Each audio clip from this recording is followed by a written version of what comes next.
오늘 본문은 베냐민 자손의 족보인데요. 베냐민 족보에 나오는 인물과 관련된 대표적인 사건들을 중심으로 오늘 본문을 살펴보고자 합니다. 베냐민 자손하면 몇 가지 특징이 있습니다. 먼저 베냐민 자손을 말할 때 왼손잡이라는 표현이 참 자주 등장합니다.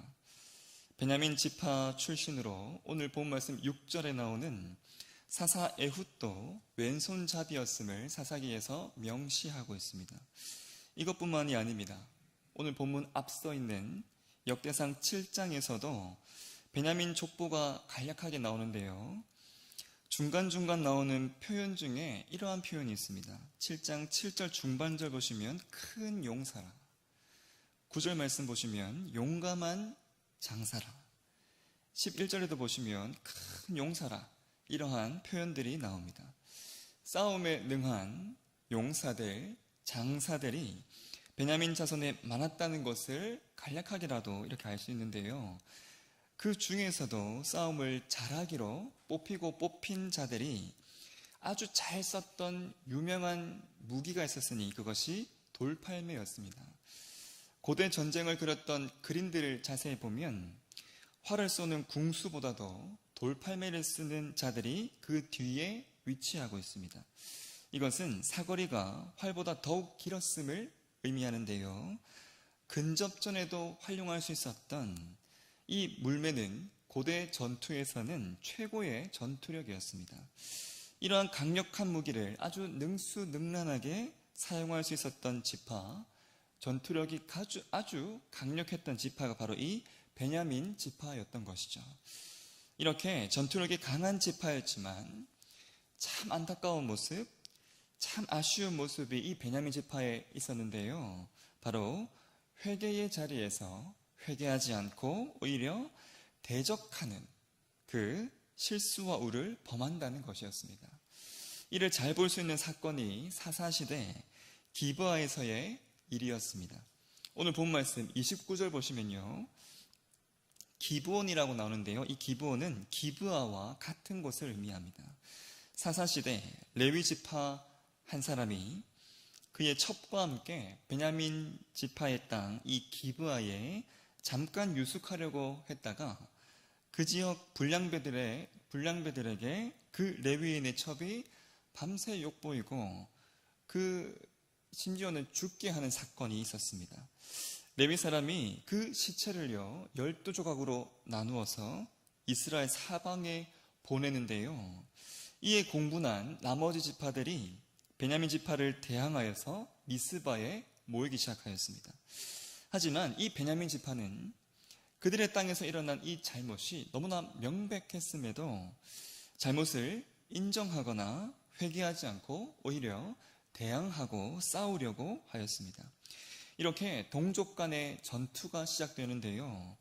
베냐민 군대는 이때 26,700명이었습니다.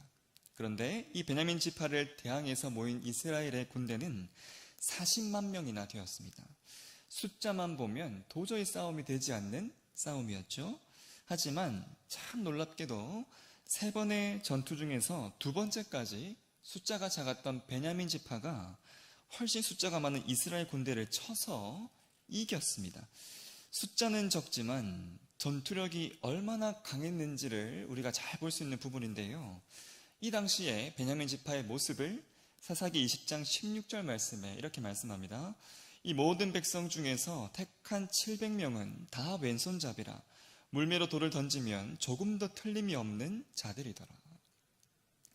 왼손잡이 그리고 물매를 사용하는 이 베냐민 자손의 특징을 아주 잘 볼 수 있는 모습입니다. 하지만 회개하지 않고 오히려 대적하는 이 베냐민 자손을 하나님께서 치시면서요 3번째 전투에서는 베냐민 지파가 대패하고 맙니다. 이스라엘이 이 베냐민을 멸망 직전까지 쳤고 이로 인해서 베냐민은 단 600명만이 남게 되었습니다. 이 전투로 베냐민의 여인들이 다 죽게 되었고 대가 완전히 끊어져서 지파 자체가 없어질 위기에 처했는데요. 나머지 지파들이 지파 하나가 없어지는 것을 막기 위해서 아내를 어떻게 구하게 할 것인가 고민하고 조치를 취해 줄 정도였습니다. 회개의 자리에서 회개하지 않고 오히려 대적했던 결과는 진멸될 위기였습니다. 이렇듯이 이 베냐민 자손은요, 회개해야 할 그 자리에서 오히려 대적하는 큰 잘못을 저질렀고요. 그로 인해서 심각한 위기를 이렇게 겪었습니다. 그렇다면 여러분, 지파 내에서 경각심을 가지고 대책을 세워서 더 이상 이런 일이 지파에 없도록 해야 함이 분명한데, 참 놀랍게도 이 베냐민 자손의 이 같은 치명적인 잘못은 또 있었습니다. 베냐민의 자손으로 오늘 본 말씀 33절에 나오는 사울, 이스라엘의 첫 번째 왕이기도 했던 이 사울이 다윗을 대적한 일이었는데요.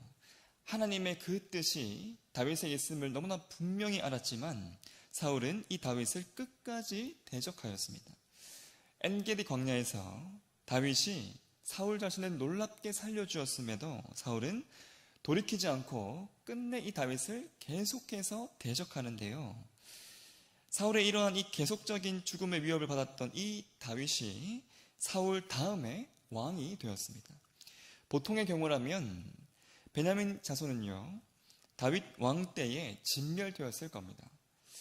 지파 전체의 존폐가 다음 왕의 손에 달려있다 해도 무리가 아니기 때문이죠. 사울 다음으로 이 다윗이 왕이 되었다는 것은 베냐민 자손에게 실로 커다란 위기였을 겁니다. 나중에 압살롬의 반역으로 다윗이 급히 도망할 때 베냐민의 후손 시므이가 다윗을 저주하고 돌을 던지는 사건이 있었습니다. 그런데 쫓겨났던 이 다윗이 다시 멀쩡히 돌아와서 복권하는데요. 보통의 경우였다면 이 시므이를 비롯한 베냐민 자손은 이때 진멸되었을 겁니다. 회개의 자리에서 오히려 대적했던 베냐민 이 지파, 모든 지파에게 대항했고요, 심지어 하나님께 대항했고 심지어 이렇게 왕에게 대항하였습니다. 이러한 일들로 몇 번은 진멸되었을 이 지파가 베냐민 이 지파였던 것이죠. 여러분, 이렇게 이 놀라운 이러한 일들이 참 놀랍게도 신약 시대에도 이 베냐민 지파에게 있었습니다. 베냐민 지파의 후손이었던 사울이 예수님을 대항한 일입니다. 교회를 향했던 이 사울의 박해는요, 상당히 심각하였습니다. 사도행전 22장 5절 말씀 보시면, 이에 대제사장과 모든 장로들이 내 증인이라, 또 내가 그들에게서 다메섹 형제들에게 가는 공문을 받아가지고 거기 있는 자들도 결박하여 예루살렘으로 끌어다가 형벌받게 하려고 가더니, 베냐민 지파였던 사울의 교회를 대항하고 하나님을 대항했던 모습이 이러하였습니다. 굉장히 체계적이었고 굉장히 치명적인 대항이었죠. 심지어는 성도들을 죽는 자리에까지 내어줬는데요. 사도행전 22장 4절 보시면, 내가 이 돌을 박해하여 사람을 죽이기까지 하고 남녀를 결박하여 옥에 넘겼노니. 여러분, 이러한 이 사울에게 하나님이신 예수님이 직접 나타나셔서 책망하시기까지 하셨습니다. 사도행전 22장 7절과 8절 보시면, 내가 땅에 엎드려져 들으니 소리에서 이르되 사울아 사울아 내가 왜 나를 박해하느냐 하시거늘 내가 대답하되 주님 누구시니까 하니 이르시되 나는 내가 박해하는 나사렛 예수라 하시더라. 하나님이 이렇게 직접 나타나셔서 이렇게 직접 책망한 일까지 있었던 이 사울. 여러분, 이런 이 하나님 앞에 책망을 직접 들은 자 중에 이렇게 살아남을 자가 어디 있었겠습니까? 이렇게 앞서 살펴보았던 이 베냐민 자손들, 전투력이 굉장히 상당했고요. 심지어는 이스라엘의 첫 번째 왕이기도 했고, 이렇게 하나님께 가장 열심히 있는 자이기도 하였습니다. 하지만 회개의 자리에서 그 방향성을 완전히 잃어버리고 하나님을 향하지 못한 채 죄와 악한 본성을 향해 나아갔던 이 베냐민 지파, 다른 지파에게 상당한 위협이 되었고요, 나라 전체를 위협에 빠뜨리기도 했고, 심지어는 하나님이신 예수님을 이렇게 대적하기도 하였습니다. 올바른 방향을 잃은 한 지파, 그리고 그 지파의 출신의 왕, 그리고 그 지파의 가장 유력했던 자의 모습이 다 이러하였습니다. 여러분, 회개 자리에서 하나님께 나아가는 방향이 가장 중요합니다. 나의 능력이나 나의 힘이나 나의 권력보다도 가장 더 중요한 것은 나의 이 모든 것들이 향하는 그 방향이 어디인가 하는 것이죠. 이렇게 중요한 방향을 완전히 잃어버린 채 회개 자리에서 오히려 하나님을 대적했던 이 지파라면, 그로 인해 심각한 위기를 이렇게 여러 차례 겪었던 이러한 지파라면 이미 진멸되어 없어져도요, 몇 번을 없어져야 할 것 같습니다. 하지만 참 놀랍게도 오늘 족보를 보시면요, 베냐민 지파가 없어지지 않고 계속해서 이어져 온 것을 볼 수가 있습니다. 여러분, 그렇다면 베냐민 지파가 이렇게 놀랍게 회복되어서 보존될 수 있었던 이유가 무엇이었을까요? 그것은 하나님의 놀라운 보존하심 때문입니다. 베냐민 지파가 진멸되지 않을 수 있었던 유일한 이유는 오직 하나님의 보호하심 때문입니다. 진멸된 그 위기 속에서 지키시고 회복하시는 그 특별한 역사가 있지 않으면 이렇게 이 한 지파가 그 수많은 위기를 겪고 나서 이렇게 건재할 수 없는데요, 회개의 자리에서 대적하기까지 하는 이러한 이 베냐민 지파를 멸하지 않으시고요, 오히려 사랑으로 보존하시는 하나님의 일하심이 있었기에 가능한 일이었습니다. 그렇다면 여러분, 하나님 앞에 베냐민 지파 외에 나머지 지파들의 모습은 어떠했을까요? 진멸될 만한 죄악이 그들에게는 과연 없었을까요? 베냐민 지파의 이러한 죄악된 모습 옆에 있었던 나머지 지파들의 모습 또한 사실 동일한 모습들, 동일한 입장이었습니다. 죄악과 악함을 이유로 없어져야 하고 진멸되어야 한다면 베냐민 지파뿐만 아니라 이스라엘 지파 전체가 하나님 앞에 없어져야 함이 당연했을 겁니다. 회개 자리에서 하나님을 오히려 대적하는 이러한 이 모습은 베냐민 지파뿐만 아니라 나머지 지파들의 모습에도 여전히 있는 모습들이었습니다. 그들이 있는 그 수많은 곳에서 수많은 죄악으로 하나님을 대적했던 것이 그들의 모습이었습니다. 사울 왕이 다윗을 향해서 갈았던 그 날보다도요, 사실 우리아를 향해 갈았던 다윗의 칼날이 더 날카로웠습니다.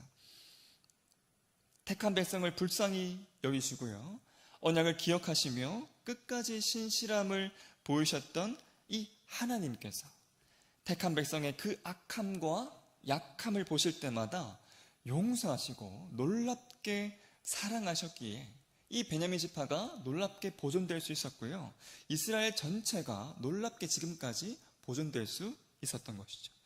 여러분, 족보를 통해서 이러한 하나님의 놀라운 일하심을 우리가 볼 수가 있습니다. 하나님의 이러한 이 모습이 오늘 말씀을 대하는 저와 여러분에게도요, 참 큰 은혜가 되는 이유는 우리 또한 베냐민 지파 그들의 그 모습과 별반 다르지 않은 모습이 참 많기 때문입니다. 다윗을 향해서 창을 던지면서 끝없이 대적했던 이 사울 왕을 향해 우리가 손가락질 할 수 없는 이유, 교회를 핍박하고요, 심지어는 죽는 자리에까지 내어주었던 그 사울을 향해 우리가 손가락질 할 수 없는 그 이유 또한 이들의 이 모든 모습들과 별반 다르지 않는 모습이 우리의 말과 생각, 우리의 행동 가운데 참 많이 있기 때문입니다. 그러한 저와 여러분이 이 새벽 하나님을 대할 수 있는 그 이유, 그 모든 이유는요, 전적으로 우리를 향한 하나님의 놀라운 사랑과 일하심 때문입니다. 오늘 이 자리에 잊지 못하게 하는 그 수많은 모습들이 나에게 바로 어제도 수많이 있었지만 저와 여러분이 이 자리에 있을 수 있는 바로 그 이유, 그리고 내 옆에 형제 자매가 놀랍게 함께 앉아 함께 예배드릴 수 있는 그 모든 이유 또한 하나님의 보존하시는 놀라운 역사와 섭리 때문입니다. 내 삶을 내가 바라볼 때, 그리고 내가 내 옆에 있는 형제 자매를 바라볼 때 우리가 놓치지 않고 바라봐야 하는 이유는 바로 내 삶을 붙드시고요, 내 형제 자매를 붙드시고 놀랍게 보존하시는 하나님의 놀라운 사랑과 역사하심입니다. 이 새벽 오늘 말씀을 통해 먼저 나의 모습이 어떠한지, 내 모습 가운데 이 베냐민 지파처럼 회개 자리에서 대적하고 있는 이러한 모습은 없는지 살피시면서 그 수많은 자리에서 보이셨던 하나님의 그 놀라운 용서하심과 사랑의 모습을 더욱 충만하게 누리시며 체험하는 이 새벽 되기를 간절히 소망합니다. 내 연약한 모습을, 또 내 형제자매의 그 연약한 모습들을 오직 하나님께 내려놓고 변화를 간절하게 구하는 이 새벽 되기를 간절히 소망합니다. 그리하여서 나 자신과 우리의 형제자매, 그리고 우리 서울시민교회를 바라볼 때 하나님의 이 놀라운 역사하심, 놀라운 사랑, 그리고 놀랍게 보존하시고 놀랍게 함께 하시는, 끝끝내 승리케 하시는 하나님의 그 놀라운 섭리를 더욱 바라보며 더욱 체험하며 나가는 저와 여러분의 삶이 되시기를 간절히 소망합니다. 함께 주기도문 하겠습니다. 하늘에 계신 우리 아버지, 아버지의 이름을 거룩하게 하시며 아버지의 나라가 오게 하시며 아버지의 뜻이 하늘에서와 같이 땅에서도 이루어지게 하소서. 오늘 우리에게 일용할 양식을 주시고 우리가 우리에게 잘못한 사람을 용서하여 준 것 같이 우리 죄를 용서하여 주시고 우리를 시험에 빠지지 않게 하시고 악에서 구하소서.